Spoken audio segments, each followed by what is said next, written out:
Hello and welcome to the Meeple Mentor Review of Barcelona. And I'm Jared, and with me is Holly. And we're going to discuss what we think of Barcelona, released this year from Board&Dice and designed by Dani Garcia. Just look at that cover, right? It's super bright and colorful. The game board and all the components are also just as bright and colorful, which is also, it's great to see. It's worker placement, but it's also a little area control, and there's also some point salady things going on where there's a lot of ways to score points during and at the end of the game, including three main scoring eras that get triggered as you play. Barcelona involves or it's themed around the design of Barcelona, that the city was designed to have like a combination of urbanism with parks and sort of a connection of the natural world mixed with cities. And so part of what you're doing collectively is building up the town of Barcelona using those concepts at heart. And so if you place out neighborhoods that are, somewhat more full of parks as opposed to all housing, there are certain bonuses you get on a track, which is essentially like a multiplier for some of those points you can score. But there's other benefits, of course, by not doing it that way. And so there's a nice push and pull of how you're going to expand out on, the whole board, which starts all empty. What are some of your initial thoughts on Barcelona? I enjoy I'm really not for luck games, but I do like the pulling of tokens from a bag. There's just something really satisfying about it. So I do enjoy that.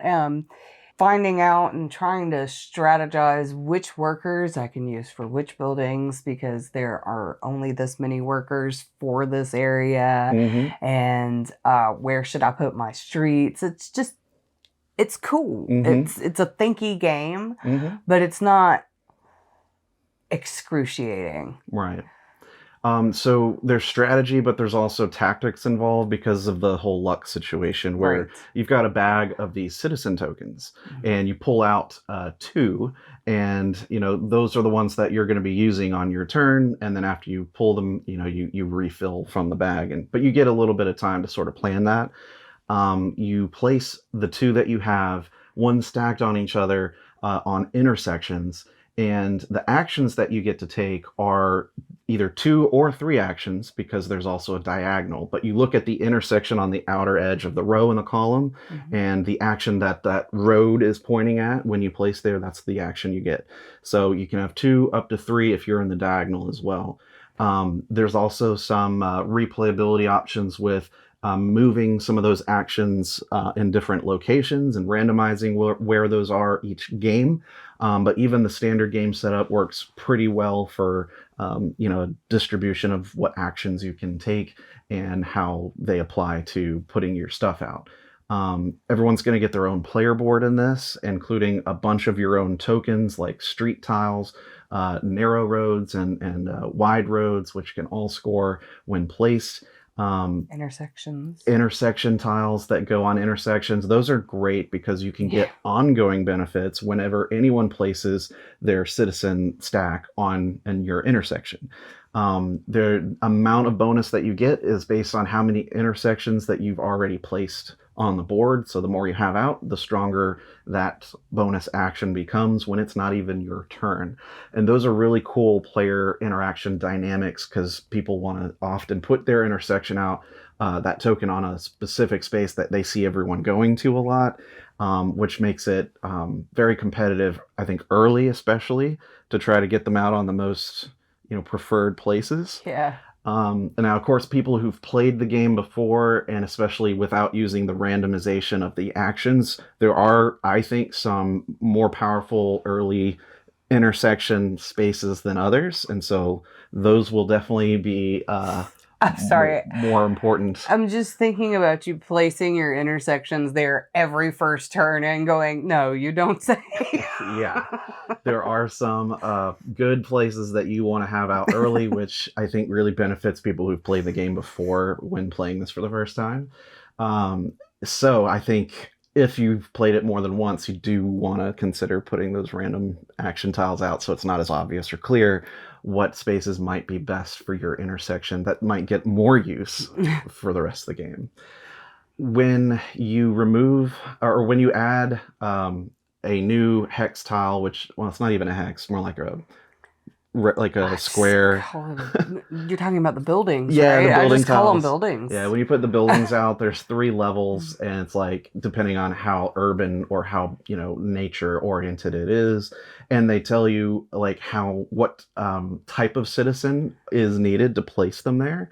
And so as people are putting these citizens on the intersections, you're looking at the topmost ones, and those get removed to be able to add a building tile into that crossed area. Those citizens don't come back to you. They go on the track at the bottom of the board, and that is one of the determining factors of those 3 scoring periods. And so whenever any one of those gets full on that section, that's when you stop at the end of that player's turn and do a round of scoring. And so there's variable scoring tokens that come out for those 3 different eras. Every game you're going to have a little bit different, goals to shoot for, which is great for replayability. And let's see, there's the working class, the upper class, and the middle class. And I believe like their value is also in that sort of order as well. But there's always more working class than the middle class, and there's more middle class than the upper class as well. So it's very well designed, and I think the theme of building this out and the design concepts that the Barcelona city designer actually came up with, like historically, like they took all of that to heart in making this game. And I think the gameplay and all that really reflects that well.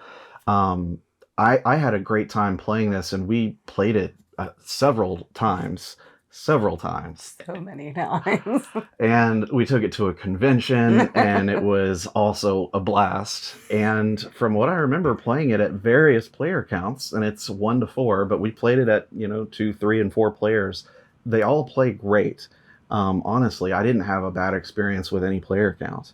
And I think part of that is the way that the board naturally recycles itself from removing the pieces and opening up those action spaces to go again. And for less player counts, that track that fills up starts more pre-populated at the start of the game to simulate the amount of actions that you would be getting if you had a full 4 players. Yeah. So it's not even like a dual-sided board needed. It's just that quick little adjustment on how many citizens start out on that track.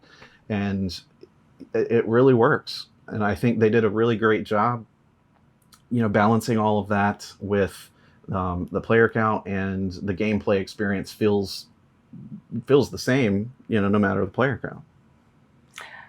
I just really like it. I think it's pretty. It plays well. And like you mentioned, that every player count that we've played it at, it's been a lot of fun. Yeah. And I don't know, there's not a lot of board games that can really just suck me in and make me want to play them over and over again. But I really enjoy this game. Yeah, it is one that we both were immediately drawn to. And as we were playing it, we were just getting those initial vibes of like, I'm enjoying this. This is good. You're enjoying this too, is good right? Stuff, oh yeah, we really like the feel of this game.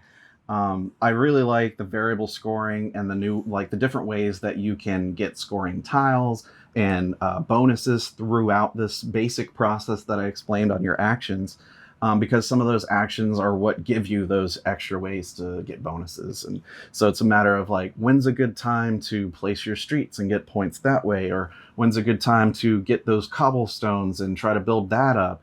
Or when should you, look at putting out intersections, or there's just a lot. And I think the choices, the amount of options that you generally get in this game are fantastic. Maybe that's another thing, is that there are so many options that if something falls apart, I don't feel like I'm doomed and I have no other recourse. Yeah.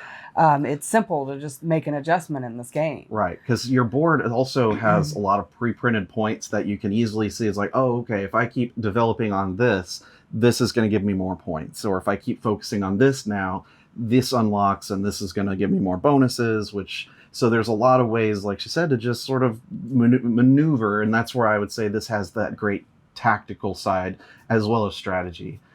I think that the scoring, because of the track that has a multiplier on it, I think that's a really good balancing tool that the game sort of uses to make sure that you're focusing on a couple things at the same time, because you can't just do one thing and expect to score well for it. You have to do that thing, but also balance how well you're contributing on that, Lacerda track is what they call that. And if you're not high enough on that track, and yet you have more stuff than another player, that other player, can easily surpass you if they're higher on that multiplier. And so there's a really good balance act between what you need to do and what looks good at the time. And this is great because everything can look good, but is it the best momentary strategy? There's a lot of great thought that's put into that, and I like the choices here. And it looks great on the table. Yeah. The illustrations and all of the theme really comes through. So it's definitely one I'm going to hang on to and play for a while. So as far as our review of Barcelona, I'm giving it a yes. Go play it. Go buy it. It's Definitely. awesome. It's good. Yeah. It's awesome. So thanks for watching this review. Unless you have any other thoughts on Barcelona. No. Cool. Well, stick around on the channel for more content like this, reviews, unboxings, news, and more. And until the next video, I've been Jared. I'm Holly. Bye-bye.